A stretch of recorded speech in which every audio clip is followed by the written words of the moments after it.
That was my first introduction to spiritual trauma, where people gang up because you are different doctrine, where people gang up against you. And almost like at that season in my life, they invalidated my faith.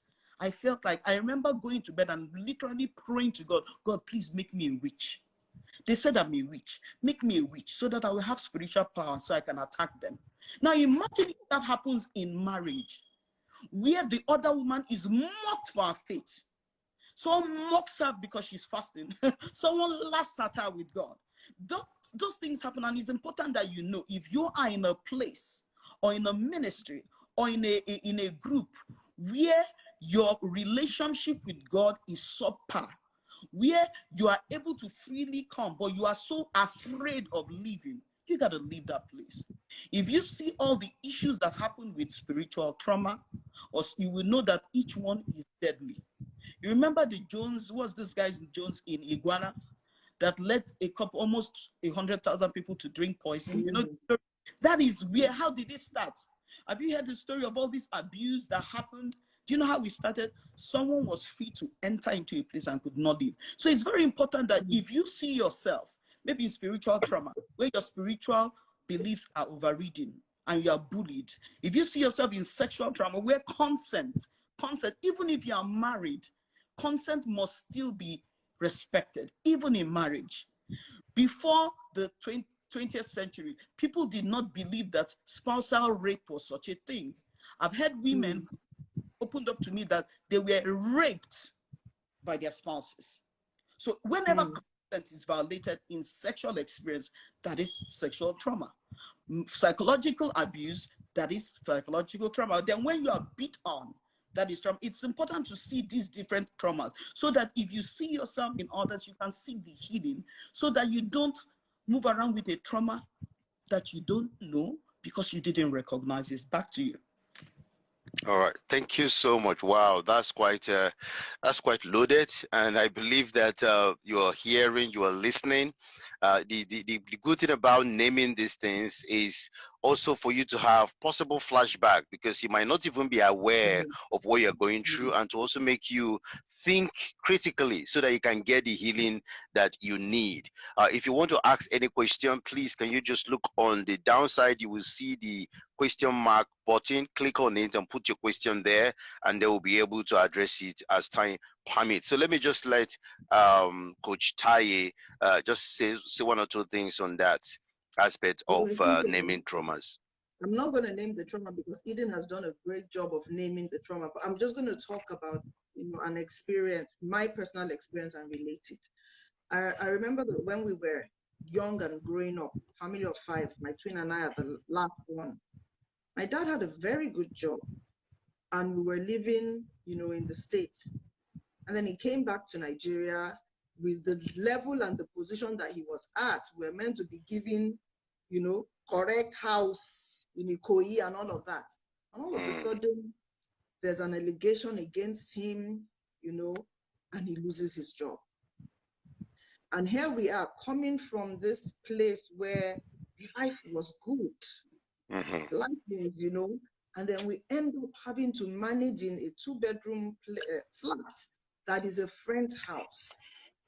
Now, I didn't know that was a traumatic experience.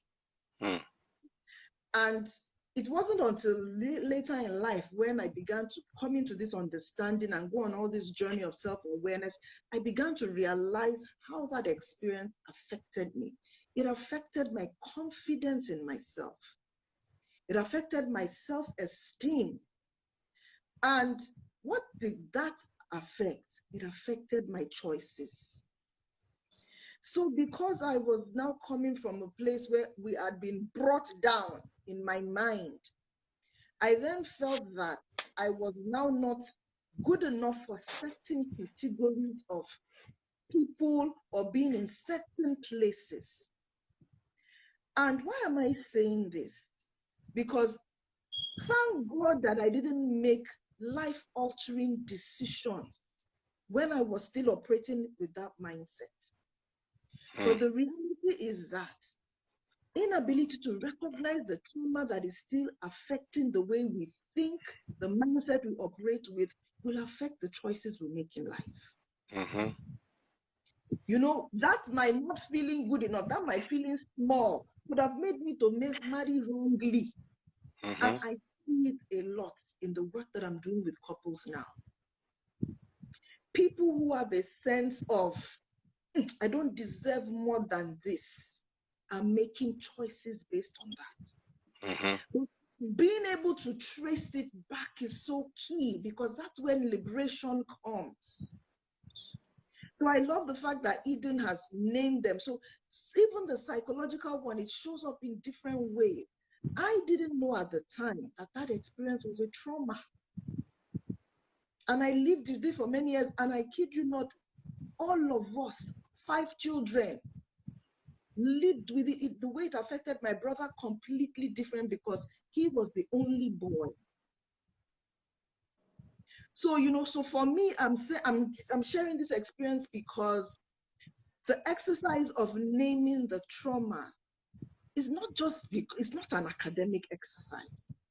It's for you to really go back and say, could this really be the reason why I am now with this mindset, thinking this way, functioning this way, making the choices that I am making, thinking that I'm not good enough, settling. There's a lot of settling that we do. I did a lot of settling at the time. And I would always just say, thank God for God. But, you know, it's not everyone that is so fortunate. I will use the word blessed. So that, you know, and when we bring it to the family, to the, you know, marriage or relationship space, you know, also being able to identify the things that are going on in your relationship that could be. And for me, one of the big ones is when somebody is consistently being dismissive. Yes. Of your feelings, of your needs, of your opinions, of your perspective. It is a trauma that is occurring that you are living in. Because the thing that they're saying to you is that you don't matter. You don't exist. You don't exist. Who are you? What do you know? When anything I say is dismissed. Oh, don't make a fuss about it. It's not a big deal. Get over it. You know, my thoughts, my opinions are consistently and persistently being dismissed. So, and those are things that you need to, and you know, you can get into this state where you say, oh, really, the problem is me, and believe that. You believe that narrative that the problem is you, and you exist like that. But you know what? You cannot exist like that forever. That's true. There will come a time where there's a breaking point, and it can be very disastrous. I know someone who existed like that for years. Now she's out of that marriage, and I'm not advocating, you know, leave marriage, but she had to leave, otherwise she would have died.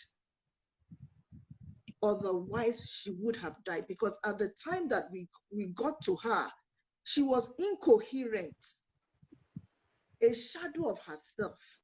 She didn't even know what she was saying. So trauma is a big deal. A big deal. It really is a big deal. And I believe that if she had known over the years that this that she was experiencing was a traumatic thing for her, she would have called it out earlier, and it wouldn't have gotten to what it. So what the learning for anyone on this call is, recognize it for what it is and call it out early.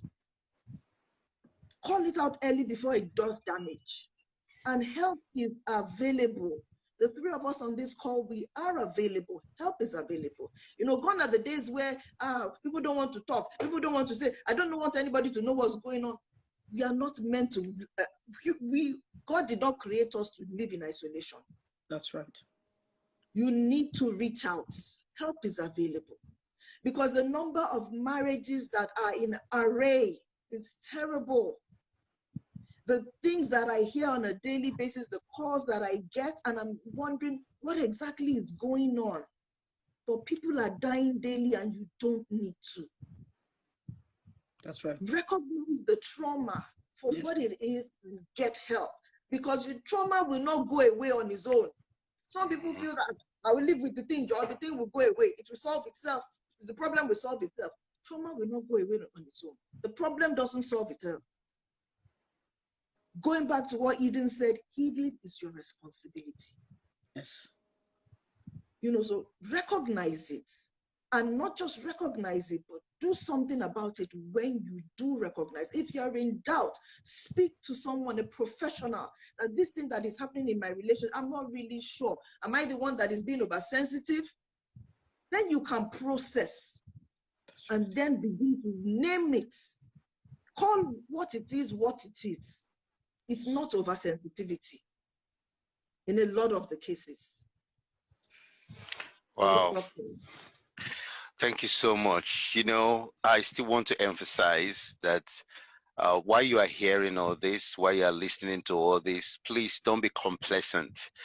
Don't be indifferent. And don't be in denial. Oof, it's like me. It's not like me. But you know exactly what you are going through. There's no point going to a doctor and the doctor have taken your blood. They've gone through the test and they've come back with your report. And you say, okay, I have faith. It's not me. And I want to say this here, especially for the super faith and anointing holy people and all that, which is great. I'm a man of faith as well. But it's important to know this. When you come to God, and God saves your soul, very important. Yeah. And then broken spirit, God works on your broken spirit. But listen, there are certain things that is called habit and pattern, even as a Christian, that if you do not go for help, it will destroy you and destroy your marriage. So don't use spirituality and fasting for 41 days. I have seen people that fast for long to deal with the trauma for anger. After fasting, because when you are fasting, you don't have energy to even touch anybody or do anything. Finish the fasting, eat the gari, eat the wedu, take the pepper soup, eat the burger, take all the KFC. Your whole strength and the energy will come back. The trauma will resurface. So it's not about fasting to kill trauma. It don't work like that. There's a process, there's a medication for it.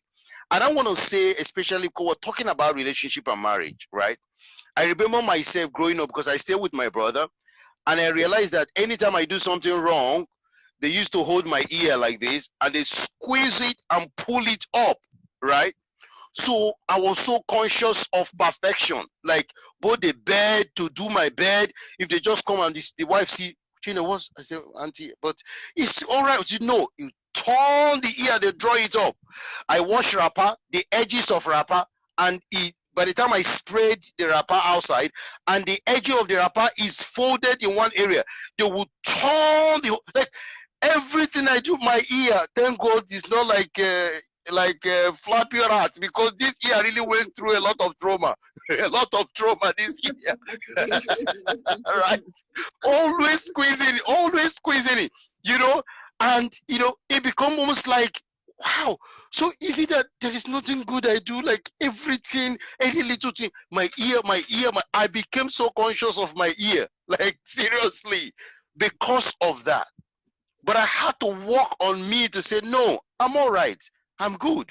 The twisting of the ear is not, is their own problem. It's not my fault that I keep twisting my ear. Every time the ear is red, I will hold my ear like this because and sometimes with the long, you know, ladies' fingers, the nails, they will put it like this, turn it, and then pierce it inside. You will see some of my ear is white coming out like that. I went through that for a very long time. Come and see, everything I do is just, even something that is good, very, very good. I'm so conscious, my ear, because I feel like if I don't do it, maybe there's going to be a spiritual bedroom dream pulling of ear or something. That I became so conscious of that. I don't know what experience you have gone through in your childhood. Is it beating? Is it denial? Is it the way you're spoken to? You're not good enough. Labels. Yeah, the labels that you had when you are young, and now that has defined the pattern and habits of your life, and now you are in your marriage, in your relationship. It's even the way you express yourself in the relationship is showing the same thing that you went through as a young person.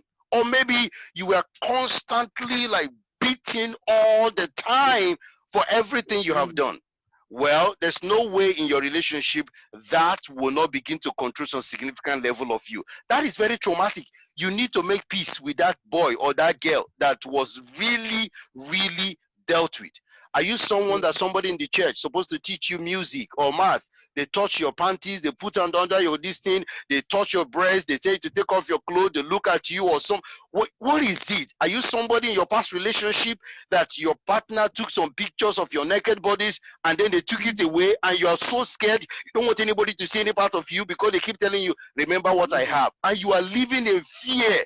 You are so traumatized by all that. Or in your former relationship, the man, the guy, and that boyfriend or girlfriend keep telling you, you're not good, you're horrible, you are terrible, you are ugly, you are all kind of words. And you just feel like this is me. And in your marriage, in your relationship, unfortunately, the man you attracted into your life or wife you attracted is saying the same thing. And you are just there, you are so depressed, you're so sad.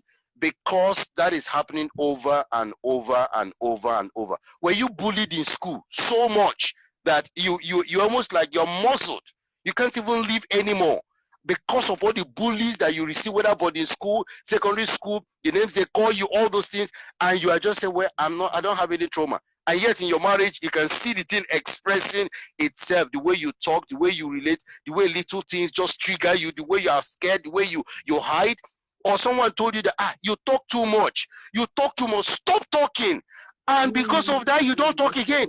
Even in the relationship, the wife, the husband is begging you, please talk, please talk, please talk. Let's discuss. No, I can't talk. I can't talk. I can't talk. That can also be trauma. And the other one I want to say, I mean, sometimes we call it ancestral causes, right? Ancestral agreement. Let me tell you something. If some things, yes. Absolutely. Because I could also say ancestral trauma. Ancestral trauma. Generational trauma, right? With whatever they have done. Maybe the family was just buried in fetishness, with satanism, with all that. They say you are the first daughter. You're supposed to serve the god, the idol. They gave you something to drink. They put some mark on you and all that. And the thing begin to control your life as a young girl. And you are married. You see it in the dream. It's traumatic. So you need help. Don't say, well, it's fine, I'm all right, I'm married, I'm abroad. Because this trauma, they travel.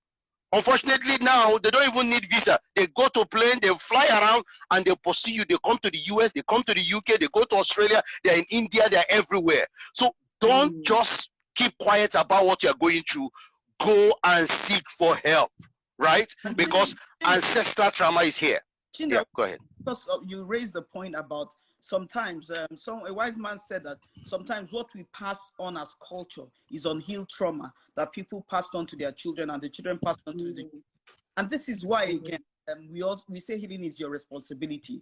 If you are in an abusive situation, whether sexual abuse, spiritual abuse, psychological abuse, emotional abuse, physical abuse, and you in a sense convince yourself that you are choosing to remain in abuse because of your children, what you are doing inadvertently is transferring the trauma from one generation to another. Okay, whenever you go for a medical checkup, they ask you, did you smoke? Even if you say you don't smoke, they ask you, does anyone smoke in your house? You know why? Because something called second degree smoking. Correct. Smoking happens not when you take the cigarette and smoke. Second degree smoking happens when you are raised in an environment where they are smokers. And it has been medically proven that if you keep inhaling nicotine, if you keep inhaling smoke from an environment, maybe one of your parents, you are somehow smoking, you can have some secondary damage to your lung. Likewise, a lot of children have been raised in what I would call second degree trauma. I know that because a lot of women and men are carrying stuff from not their own personal trauma, but what they witnessed one of their parents go through, and those nothing. Yeah. I had an emotional session in June 2020. It was an emotional healing boot camp. And no matter how dramatic healings happen, I will never forget the reaction from this beautiful girl. There were several reactions. As a coach, as a therapist, you're trained to master your emotion, but this one remains indelible in my mind. This girl in Germany, suddenly her face contours, she changes, and it's almost like she's convulsing. And the only thing she's saying is, Mom, because you know, emotional healing, the last aspect of emotional healing, I might touch on it later, is release. So in emotional healing, there are 4 steps that I teach. That, you know, there's recognition, which we have been talking about, recognition. Then there's reaching out, which is ask for help. Then there's responsibility. That's where, okay, what they did to me is not as important as what I do to myself. But the 4th stage is the release. So we're in the release stage that will require you letting go. And this lady transformed into this grotesque contour. You know, the only thing she was saying, Mom, I release you. So at first glance, I thought the trauma was inflicted upon her by her mom. But because of the sacredness of that moment, we listened. So she kept saying, Mom, I release you. Daddy hit you, you stayed. He broke your head, you stayed. He broke your head, and she said the brain matter from your skull mixed with your weave on and splashed on me, and you still stayed. And in that moment, she was crying and drooling, because as a 9-year-old girl, the image of a mom she loved and looked up to that was constantly brutalized and yet came back to stay, had done so a number on her. She became extremely rebellious to authority figures, because in that construct where they were in Aba or Port Harcourt, the authority figures that she once witnessed as a little girl, the clergy, the police station that she ran to help, the nurses always bandaged the mother back, counseled them, and then settled them back. So she kept having a rebellious streak against authority, and she never knew that the foundation was her reaction based on of 2nd-degree trauma. You see why the trauma you don't address, or you inadvertently choose to stay because, quote unquote, on your children, what you are just doing is to pass on the trauma from one. You know, Eden, just while you're there, this is something you just mentioned that I just want to highlight this so they understand how powerful what you are saying is. And this is something I've been looking into very recently. It says transgenerational trauma is when the experiences of parents affect the development and the behavior and the attitude of their children, and sometimes even grandchildren, without them even being aware. Also known as intergenerational trauma. This shows up in their biological functioning, in their social interaction, in their mental being, and also in their emotional wellness. This can destroy a child, an adult, without them realizing the source. This is serious, guys. This is serious. Some of the things you might be going through right now in your marriage, in your relationship, is probably directly proportional to the traumas that your parents had endured or witnessed. And it has become indelible. It's like a mark in your subconscious being.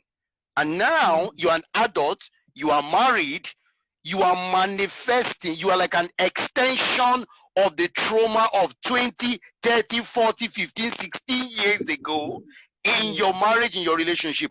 And you wonder why your marriage is not working. You wonder why there is no peace, no happiness. You wonder why there is no joy in your relationship. And this is what we're going to talk about now. How do we actually heal from trauma?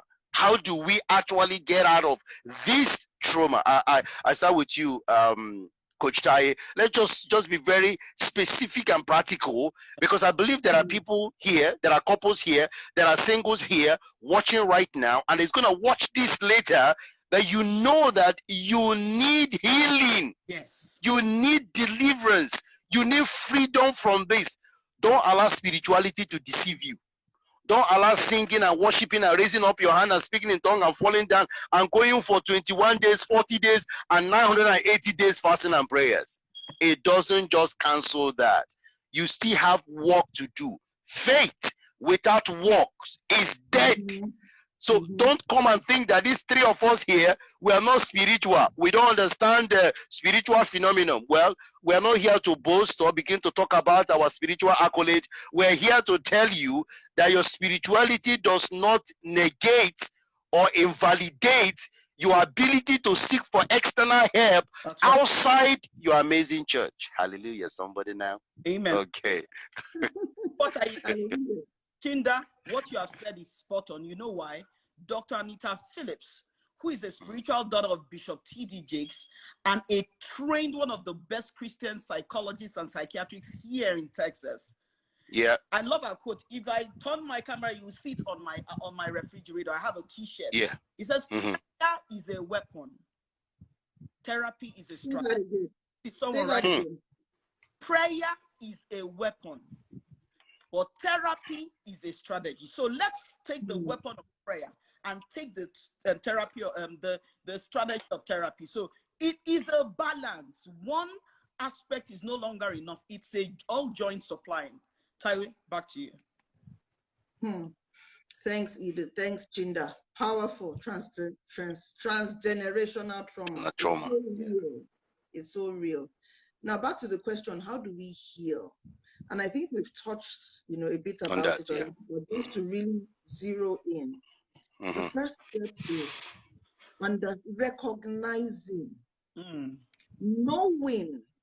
That you must come to a place of knowing that, hey, something is not quite right. You might not be able to really call it what it is, but you know that this is not my identity. This is not my true self. So it's important to, first of all, get to that place where you know that something is not quite right. And then you need to go on a journey. And that is where, first of all, also know that it's not a microwave, put it in, bring it out, it's done. It's a journey and it's a process. You have to take responsibility. You have to desire it. The Yorubas will say, there's a Yoruba proverb translated into English. It says, you can take a horse to the water, you can't force the horse to drink. That's right. Nobody can want to heal for you. You must want to heal for yourself. Yeah.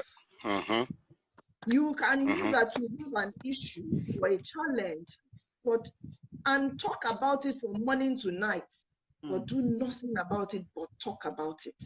But it's not going to do. And I will just give a little outline based on what I didn't even know what I was doing at the time. When I began to have these deep feelings inside of me, that I knew that there was just something. The first thing I didn't even know, was that I got a personal coach. I got a coach. And the coach happened to also be a therapist, a psychotherapist. So at the time I went, it was then things begin to unlock. And honestly speaking, I would say it over and over and over again, this is not a journey or a healing that you can do by yourself.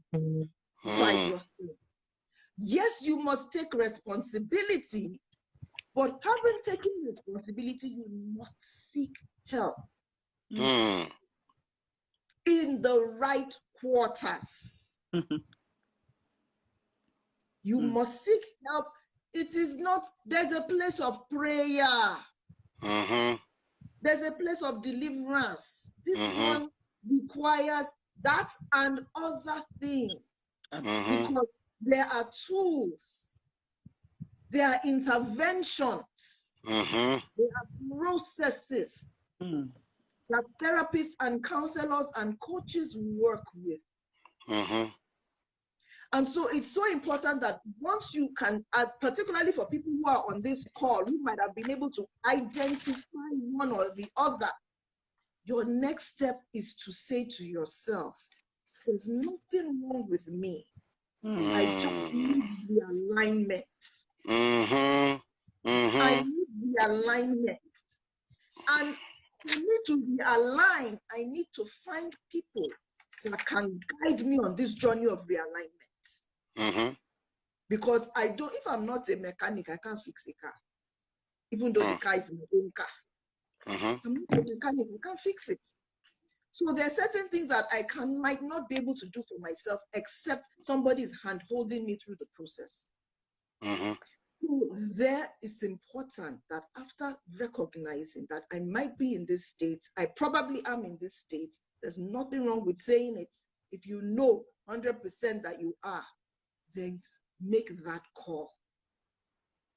Make that call. And when you make that call, be willing, because there's so much that a coach, counselor, or therapist can do for you. Be willing to then do what you need to do or needs to be done for you to come to this place where you can become emotionally whole. And be patient with yourself. Be kind to yourself.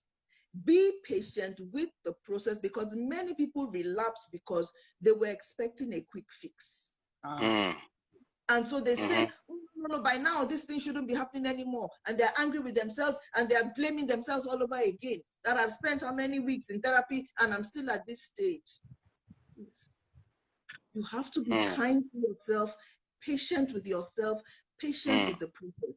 It's a lifelong process. Why do you think people constantly work with coaches? There are some marriages that are constantly working with therapists, not because the marriage is having a problem, but they know that right now they still need that intervention. So it's important to know that healing is available. And so therefore you cannot blame anybody. You know how we like to blame Nigeria?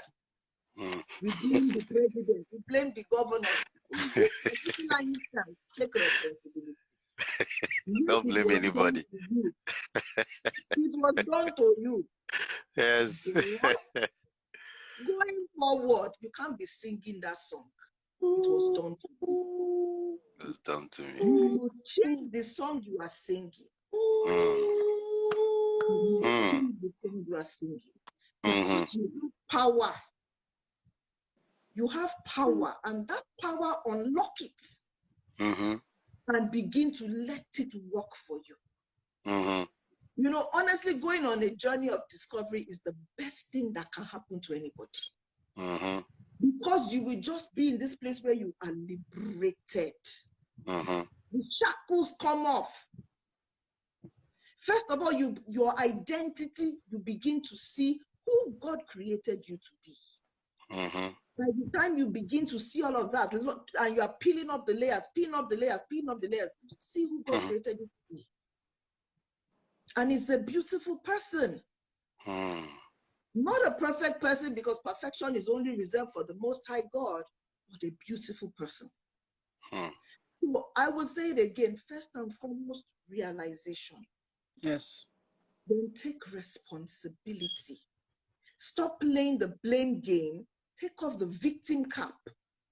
It does me no good. Then don't think that help will come and meet you in your bedroom. Step out of your bedroom, go and look for help.